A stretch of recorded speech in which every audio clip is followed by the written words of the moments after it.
Hello everyone, इस session में हम लोग हिप फ्लेक्सर्स की बात करेंगे कि कौन-कौन से मसल्स जो हैं हिप पे फ्लेक्शन प्रोड्यूस कराते हैं और साथ के साथ लंबर पे स्टेबलाइजेशन प्रोवाइड कराते हैं और उसके क्या बायोमैकेनिक्स है, क्या उसका एनाटॉमी है और क्या उसके पैथोमैकेनिक्स है। इन सब के बारे में डिस्कस करेंगे। हिप फ्लेक्शन मूवमेंट फर्स्ट क्या होता है? This is hip flexion movement. ये हम लोग फुल एक्सटेंशन में भी कर सकते हैं और नी फ्लेक्शन में भी कर सकते हैं। फुल एक्सटेंशन में अगर करते हैं तो वो सिर्फ 90 डिग्री तक ही जाएगा। Movement is possible only to 90 degree level. अगर हम लोग उसको नी फ्लेक्शन में करते हैं जिसमें हैमस्ट्रिंग से प्रेशर रिलीज हो जाता है तो वो करते हैं तो वो 120 डिग्री तक हिप फ्लेक्शन जो है पॉसिबल हो जाती है। रेक्टस फेमोरिस जो है उसमें 120 डिग्री तक मूवमेंट करा देती है। अभी हम बात कर रहे हैं hip flexors.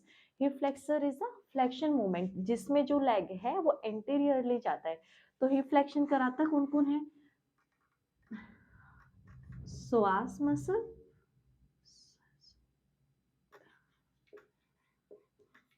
Then iliacus muscle, sartorius, rectus femoris, tensor fascia lati, TFL muscle जिसको आईटी बैंड भी बोलते हैं, and pectineus, gracilis, adductor longus and adductor magnus। adductor magnus जो ये सारी मसल्स हैं ये हिप फ्लेक्शन में हेल्प करती हैं। Iliopsoas muscle, rectus femoris, sartorius, tensor fascia latae और जो मीडियल कंपार्टमेंट की जो मसल्स हैं, थाई के पास जो मीडियल कंपार्टमेंट की मसल्स हैं like pectineus, gracilis, adductor longus and adductor magnus, they help in hip flexion. लेकिन जो प्राइमरी एक्शन है वो कौन सी मसल्स कराती हैं? These are prime movers. Iliopsoas, sartorius, rectus femoris, and tensor fascia lati. These are primary hip flexors. What do you mean by primary hip flexors? Primary hip flexors means these muscles have a specific action of hip flexion. कि इनका जो specific first जो role है वो hip flexion कराने का ही है, लेकिन जो सेकेंडरी मसल्स हैं उनका पहले कोई और मेन एक्शन है, लेकिन वो हिप फ्लेक्शन में जस्ट असिस्ट करती हैं, रेंज ऑफ मोशन को इंक्रीज कराने में हेल्प करती है। अदरवाइज जो ये अडक्टर्स मसल्स हैं इनका अडक्शन का काम है, लेकिन वो हिप फ्लेक्शन में भी हेल्प करती हैं। तो दैट्स इज द डिफरेंस। जो प्राइमरी हिप फ्लेक्सर्स हैं उनका मेन एक्शन ही क्या है? हिप का फ्लेक्शन कराने का। बट जो सेकेंडरी है उनका मेन फंक्शन अदर है, they only just help in assisting flexion. Then these are called secondary muscles. These are secondary muscles. Primary muscles जो है मेन एक्शन है psoas muscle, iliacus, sartorius, rectus femoris, tensor fascia latae, IT band. And जो adductor compartment में जो muscles present है like pectineus, gracilis, adductor longus and adductor magnus. First हम लोग एक एक को डिफाइन करेंगे कि कैसे कैसे ये हेल्प करते हैं। Let's define psoas major.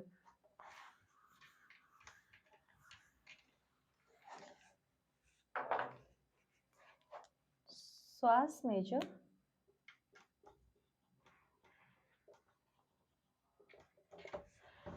जब भी हम लोग किसी भी मसल्स की बात करेंगे फर्स्ट उसका एनाटॉमी देखेंगे, देन बायोमैकेनिक्स, देन उसका पैथोमैकेनिक्स। अभी एनाटॉमी क्या है श्वास मेजर का, कहाँ क्या क्या उसके अटैचमेंट्स हैं, कहाँ से वो ओरिजिन कर रही है और कहाँ जाके वो इंसर्ट कर रही है, ये चीज़ चेक करेंगे। उसका नर्व सप्लाई क्या है और एक्शन वो कैसे प्रोवाइड करती है, क्या उसका मोमेंट आर्म है, क्या उसका फिजियोलॉजिकल क्रॉस सेक्शनल एरिया है, ये बायोमैकेनिक्स में स्टडी करेंगे।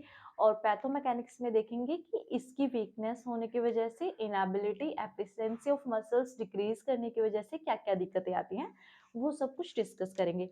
First is anatomy of muscle. Anatomy of muscle, origin, origin कहाँ से होता है? That is from T12 vertebra, L1, L2, L3, L4, L5। ये इसका जो ओरिजिन है, ये जो मसल रहती है, इसका ओरिजिन T12 से L5 तक, दिस वन एरिया, यहाँ से T12 से और जो ये L5 है यहाँ तक इसका ओरिजिन रहता है, दिस वन जो ये वाइड एस्पेक्ट है, पूरी बैक मसल्स हैं, यहाँ पे बैक एरिया है, लोअर बैक, वहां से ये ओरिजिनेट करती है। अभी T12 पे भी डिपेंड करता है, T12 से L4 पे भी कहाँ से निकलती है, lateral aspect of body, lateral aspect of body, जो वर्टिब्रल बॉडी है उसके जो लेटरल एस्पेक्ट रहते हैं, suppose this is vertebral body, ये जो ये दोनों के दोनों लेटरल कंपार्टमेंट्स हैं, यहाँ से ये मसल अराइज करती है। But exception in L5 case, L5 case में वो लेटरल एस्पेक्ट, ये transverse process of vertebral body से निकलती है, transverse process of vertebral body. अभी वर्टिब्रल बॉडी देखते हैं कि कैसे होती है। This is vertebral body and it have this kind of transverse process, spinous process।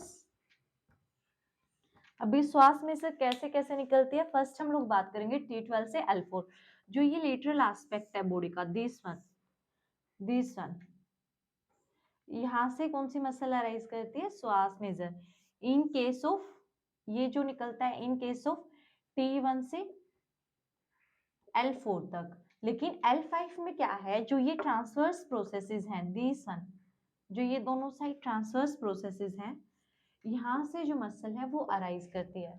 This is about psoas major origin and insertion, it is arise from T12, L1, L2, L3, L4, lateral aspect of body, lateral aspect of body से निकल रहा है। But in case of L5 lumbar vertebra it arises from transverse process of vertebral body, transverse process, then origin, ये इसका origin था।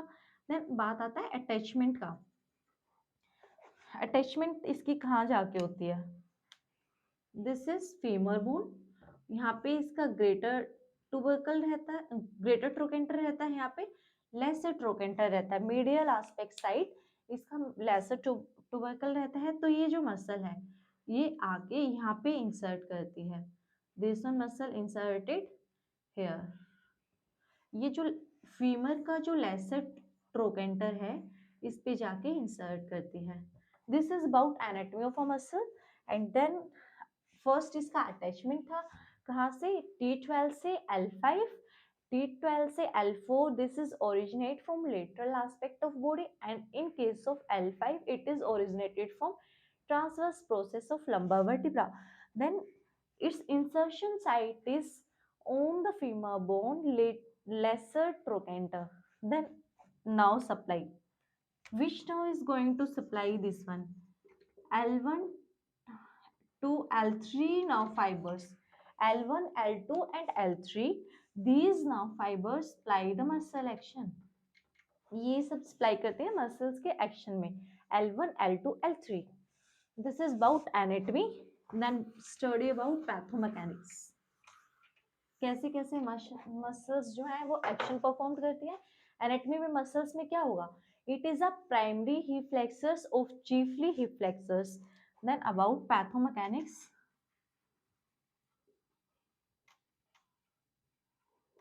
नहीं pathomechanics नहीं, biomechanics, first study about biomechanics. What is biomechanics, इस मसल्स का जो मोमेंटम है वो कितना है, और मसल का फिजियोलॉजिकल क्रॉस सेक्शनल एरिया कितना है, कितना इसके पास पावर है, कितना मसल का एंड्योरेंस है, उसके बारे में डिफाइन करेंगे। Strength of muscles, efficiency of muscles, momentum of muscle and physiological cross sectional area. We will discuss about physiological cross sectional area, then efficiency of muscle, efficiency के बारे में देखेंगे। मूवमेंट आर्म ऑफ मसल, कितना movement arm है उसके बारे में study करेंगे। Then this is lesser trochanter, this one. अभी हम बात कर रहे हैं कि जो मसल फाइबर्स हैं वो आके कहाँ पे लग रहे हैं, लेसर ट्रोकेंटर पे। नॉर्मल स्ट्रेट पोजीशन में हम लोग खड़े हैं, तो क्लोज पैक पोजीशन, बिल्कुल स्ट्रेट हम लोग खड़े हैं, this is suppose this is close pack position. तो इसमें क्या होगा कि जैसे ही एक लाइन पास करती है through the shaft of femur, ये चीज हमने पढ़ा है कि एक line axis is passing through the parallel to the shaft of femur, जो भी लॉन्गिट्यूडनल एक्सिस आएगी वो पैरेलल होगी टू शाफ्ट ऑफ फीमर।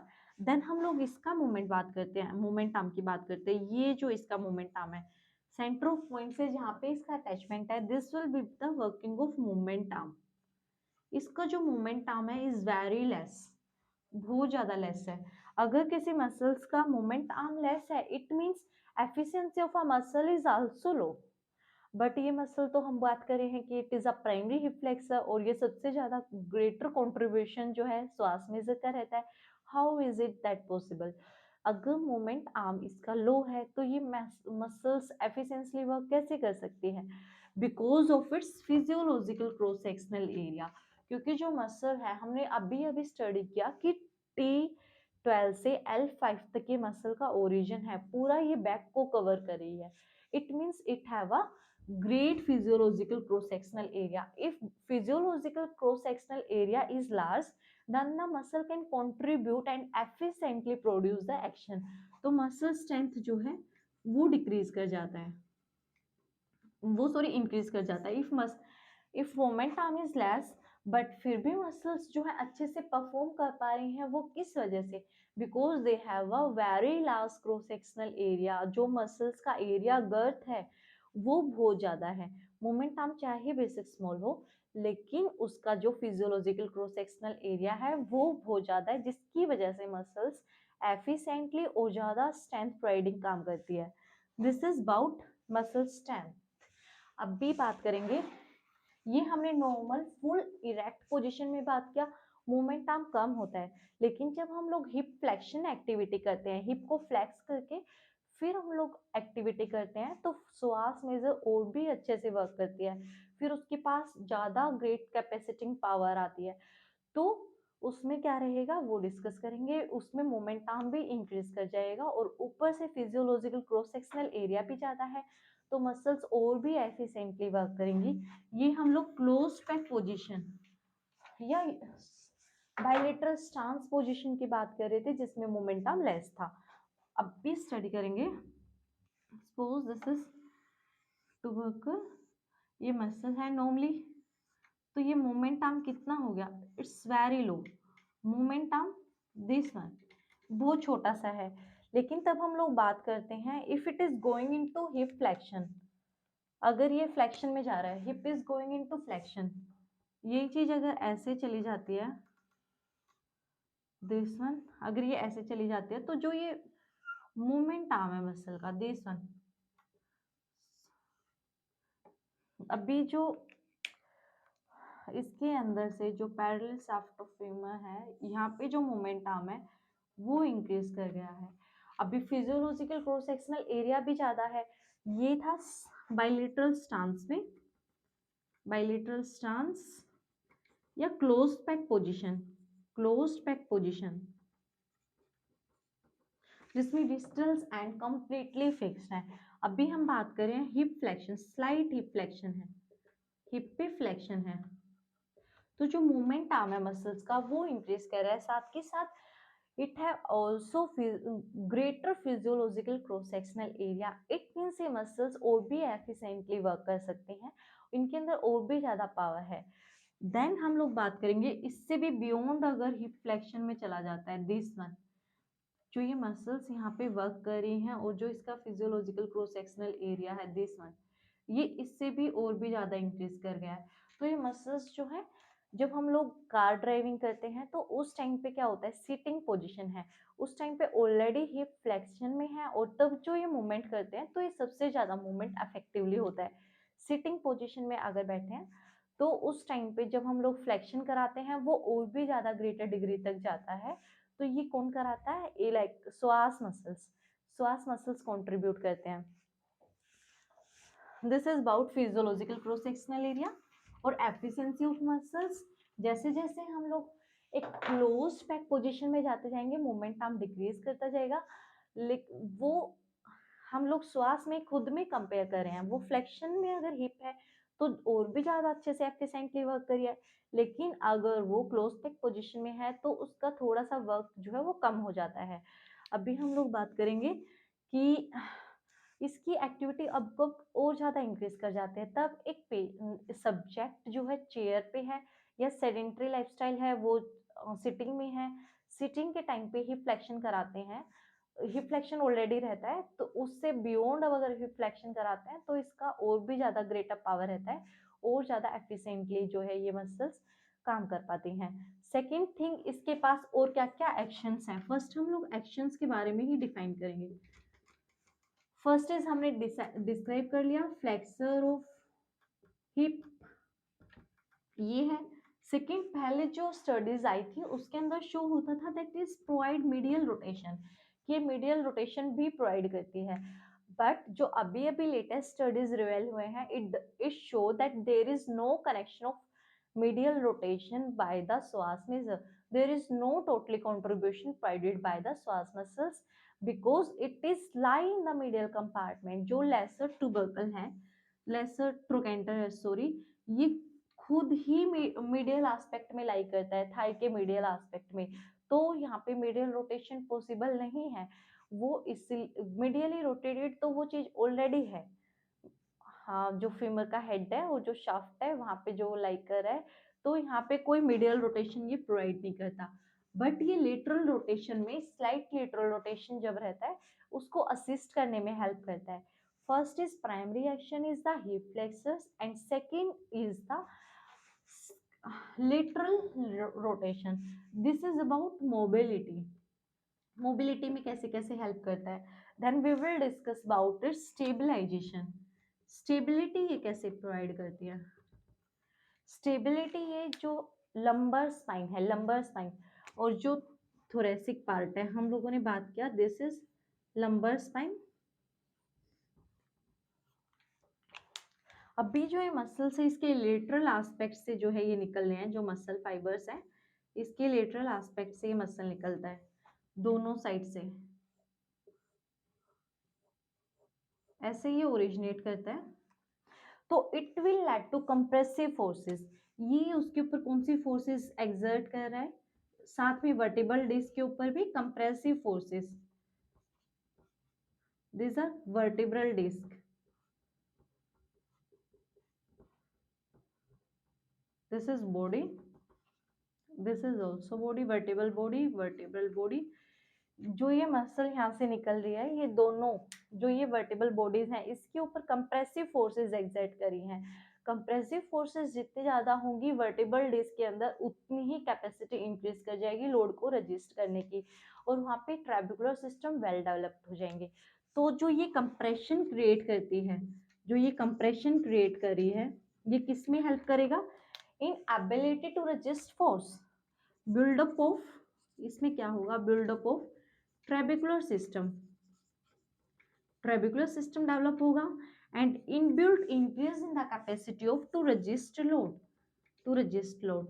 और जो ये यहाँ पे जो ये वर्टिबल बॉडी प्रेजेंट है, जैसे इसके ऊपर श्वास मेजर का कंप्रेशन आएगा, ये इसको स्टेबिलिटी प्रोवाइड करने का काम करेगा by applying compression to the, compression डल रहा है वर्टिबल बॉडी पे, वर्टिबल डिस्क पे।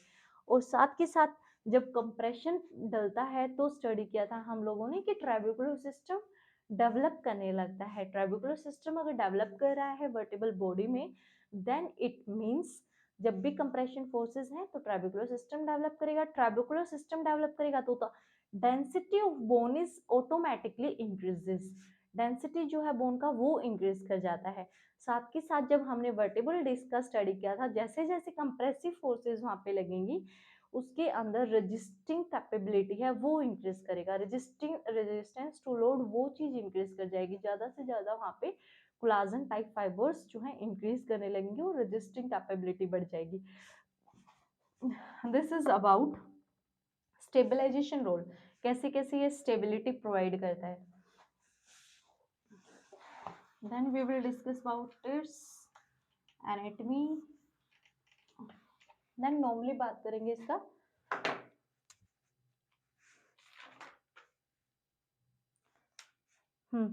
इसका जो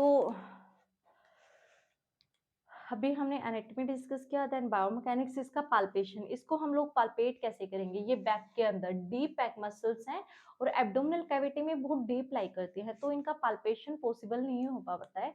पॉसिबल होता है तो बहुत टफली ये चीज़ें रहती हैं, because it is located deep in back muscles और deep in abdominal cavity. Interiorly देखते हैं तो बहुत ज़्यादा डीप हो जाता है।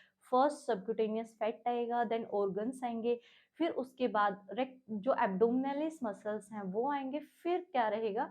श्वास मेज़र रहेगा और पोस्टीरियरली भी ये बहुत टफ रहता है इनको पाल्पेट करना, इसलिए पाल्पेशन इनका थोड़ा टफ है, because they are located deep, deep in the body, body के अंदर डीप हैं ये।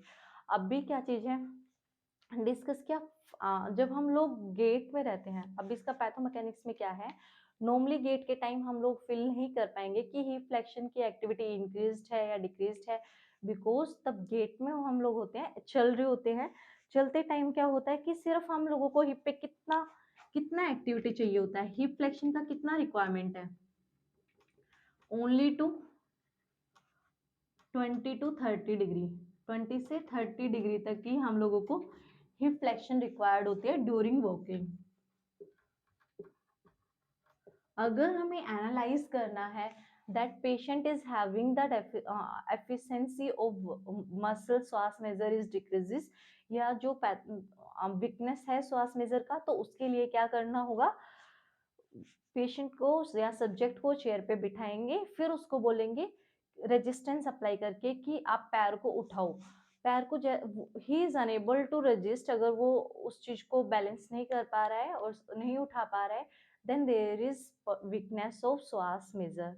सिंपली वॉकिंग के टाइम पे श्वास मेजर वीक है या नहीं है नहीं पता चल पाता, बिकॉज सिर्फ हिप पे कितनी फ्लेक्शन का रिक्वायरमेंट होता है, 20 to 30 डिग्री। लेकिन जब सब्जेक्ट स्टेयर क्लाइंबिंग्स करता है तो उसको बहुत ज़्यादा पेन होता है, he is unable to climb the stairs, and जब वो बाथ टब में जाता है नहाने के लिए या शावर लेने के लिए, तो उसको इनएबिलिटी होती है कि वो बाथ टब से नहीं निकल पाता, उस करके उसको बैक में पेन होता है। वो किसकी वजह से होता है? वो एफिशिएंसी जो है श्वास मेजर का वो कम हो गया है, उसका स्ट्रेंथ कम हो गया है, वो प्रॉब्लम क्रिएट करी है, तो उसकी वजह से होता है। तो थर्ड थिंग हम लोगों को ध्यान रखना है कि जो हिप फ्लेक्शन में एक्टिविटी हो रहा है, वॉकिंग के टाइम पे ये चीज श्वास में से दिखेगा नहीं, उसको एनालाइज करने के लिए सब्जेक्ट को फर्स्ट चेयर पे बिठाएंगे, फिर रेजिस्टेंस अप्लाई करेंगे और पेशेंट को बोलेंगे, सब्जेक्ट को बोलेंगे कि आप एक्टिविटी पैर को ऊपर उठाओ रेजिस्टेंस के साथ, उससे हम लोग इसको चेक कर सकते हैं। थर्ड थिंग, जो सब्जेक्ट है स्टे क्लाइंबिंग में दिक्कत आ रहा है उसको, और बाथ टब में जा रहा है उससे निकलने में उसको दिक्कत आ रहा है, ऐसी एक्टिविटीज में उसको दिक्कत रहेगा। तो इसमें जब हम लोग पैथोमैकेनिक्स की बात करेंगे,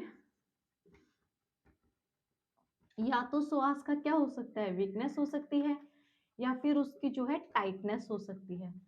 अब अगर श्वास में से वीक हो रही है, इफ श्वास इज वीक, अगर श्वास वीक हो रही है, तो हमने पहले ही डिस्कस किया था कि इसका जो मोमेंट आर्म है ऑलरेडी कम है, ये भी अगर वीक होगा, मोमेंट आर्म भी कम होगा, तो उसकी वजह से क्या क्या दिक्कतें आएंगी, जैसे जो जिसमें हम लोगों को ज्यादा ही फ्लेक्शन एक्टिविटी की रिक्वायरमेंट है, वो एक्टिविटीज जो है अफेक्टेड हो जाएंगी, बिकॉज श्वास में हाई ही फ्लेक्शन में बहुत ज्यादा कंट्रीब्यूट करता है, तो उन एक्टिविटीज में पेन रहेगा।